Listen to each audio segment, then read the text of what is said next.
پیتے ہیں اور پانی لے کر کے آتے ہیں، لیکن آپ نے کبھی نہیں سنا ہوگا کہ زمزم کا پانی ختم ہو گیا. کبھی سنا آپ نے؟ بولو کبھی نہیں سنا ہوگا. اور قیامت تک ختم نہیں ہوگا. کیوں؟ کہ یہ زمزم کا چشمہ جو ہے یہ قربانی سے وجود میں آیا ہے.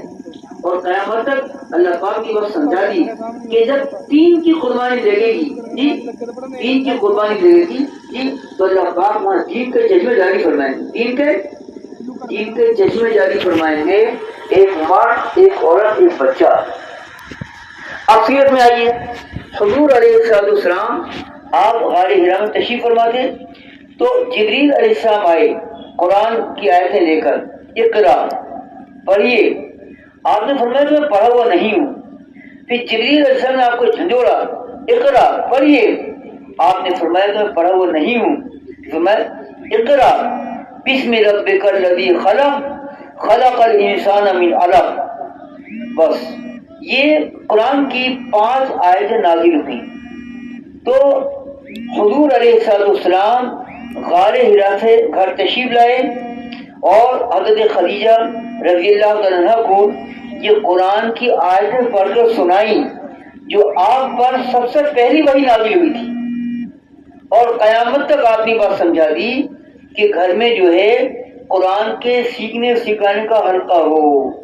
مردوں کی لائن سے مستورات میں دین آئے گا، مردوں کی لائن سے مستورات میں دین آئے گا. تو سب سے پہلے قرآن کا حلقہ جو قائم ہوا وہ کہاں ہوا؟ حضور علیہ السلام کے گھر میں. آپ نے حضرت خدیجہ رضی اللہ عنہ کو وہ آیتیں پڑھ کر سنائیں جو غار حرا میں آپ پر نازل ہوئی تھی. اور یہ اس وقت تھا کہ جب کوئی اسلام میں داخل ہوتا تھا مکہ مکرمہ میں تو سب سے پہلے اس کو قرآن سکھایا جاتا تھا، یعنی نماز سکھائی جاتی تھی اس کو. حضرت عمر رضی اللہ عنہ کی بہن جب ایمان میں داخل ہوئی تو ان کے بہن اور بہنوئی گھر میں دونوں قرآن سیکھ رہے تھے. حضرت خباب رضی اللہ عنہ قرآن سکھا رہے تھے. اس وقت پردہ فرض نہیں ہوا تھا، پردے کی آیتیں نازل نہیں ہوئی تھی. پردہ تو مدینے میں فرض ہوا ہے. تو قرآن کا حلقہ چل رہا تھا. حضرت عمر رضی اللہ عنہ قصہ بہت مشہور ہے، آپ نے فضائل اعمال 12 پڑھا ہے. تو تلوار لے کر چلے نعوذ باللہ جو ہے حضور کے قتل کے ارادے سے. یہ تو واقعہ سنانا مقصود نہیں، واقعہ تو یہ بتانا ہے کہ حضرت عمر کو جو ہدایت ملی وہ گھر میں قرآن کا سیکھنے سکھانے کا حلقہ چل رہا تھا. قرآن کے سیکھنے سکھانے کا حلقہ چل رہا. آسمان سے اللہ نے قرآن کی آیتیں نازل فرمائی، اے ایمان والو اپنے آپ کو اور اپنے گھر والوں کو جہنم کے عذاب سے بچاؤ جس کا ایندھن انسان اور پتھر ہیں، یعنی گھر والوں کو دین سکھاؤ. حضرت علی رضی اللہ عنہ فرماتے ہیں اس آیت کی تفسیر میں کہ گھر والوں کو جہنم سے بچانا ان کو دین سکھلانا ہے، ان کو دین سکھلانا ہے، ان کو دین سکھائیں. یہ ہماری ذمہ داری ہے کہ گھر کی مسئولات کو، ورنہ علماء کرام فرماتے ہیں کہ قیامت کے دن ایک عورت 4 کو لے کر جہنم میں جائے گی. ایک عورت 4 کو لے کر کہ یہ میرے والد ہیں، انہوں نے مجھے دین نہیں سکھایا، اور بہن کہے گی یہ میرا بھائی ہے، اسے مجھے دین نہیں سکھایا. یہ میرے شوہر ہیں، انہوں نے مجھے دین نہیں سکھایا. یہ میرا بیٹا ہے، انہوں نے مجھے دین نہیں سکھایا. کیونکہ ایک عورت 4 مردوں کے بیچ میں رہتی ہے.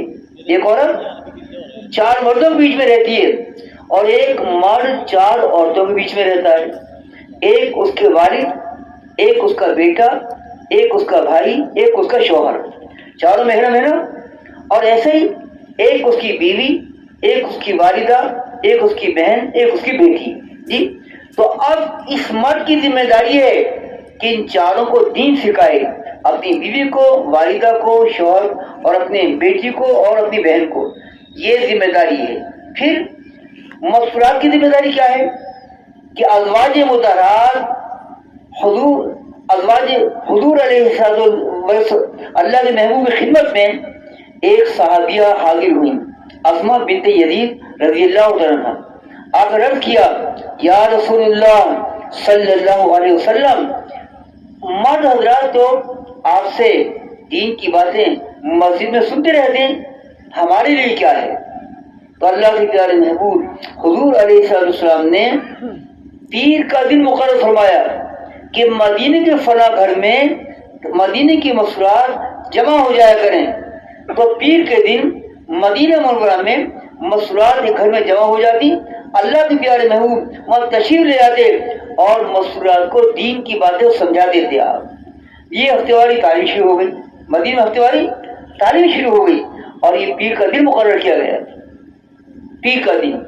اور لکھا ہے روایت میں کہ حضور علیہ السلام کا جب وصال ہو گیا جی تو اماں جان عائشہ رضی اللہ عنہا اس گھر میں جاتی تھیں اور مدینے کی مسرات وہاں جمع ہو جاتی تھیں.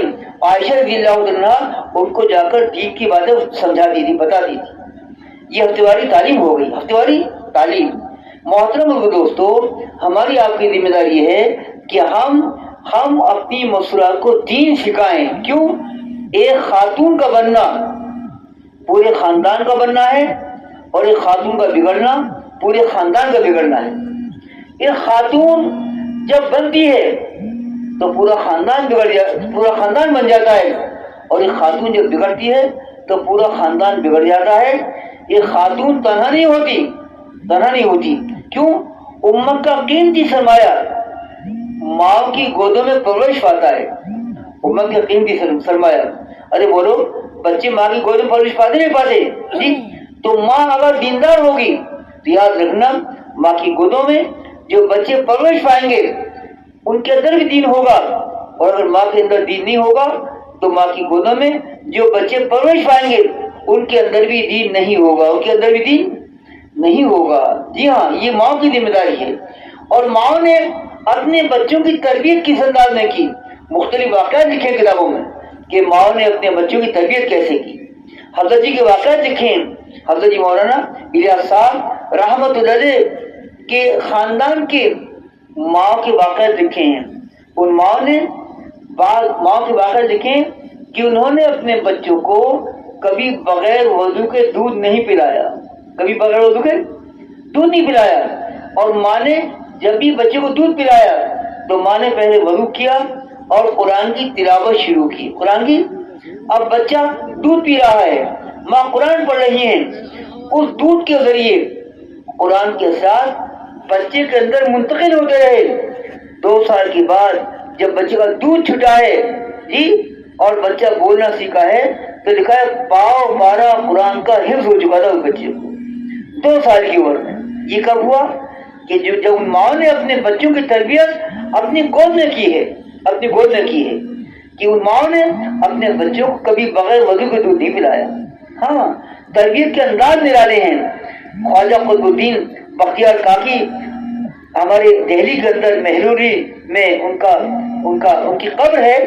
ان کا واقعہ کتاب میں لکھا ہے کہ خواجہ قطب الدین بختیار کاکی رحمۃ اللہ کا واقعہ لکھا ہے کہ ان کی والدہ نے اپنے بچے کی تربیت کس انداز میں کی.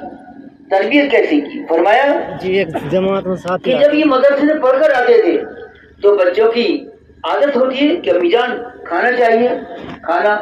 اب یہ کھانا بنا کر ان کی والدہ چھپا کر الماری میں رکھ دیا کرتی تھی. ان کی گھٹنے چھوڑا دو,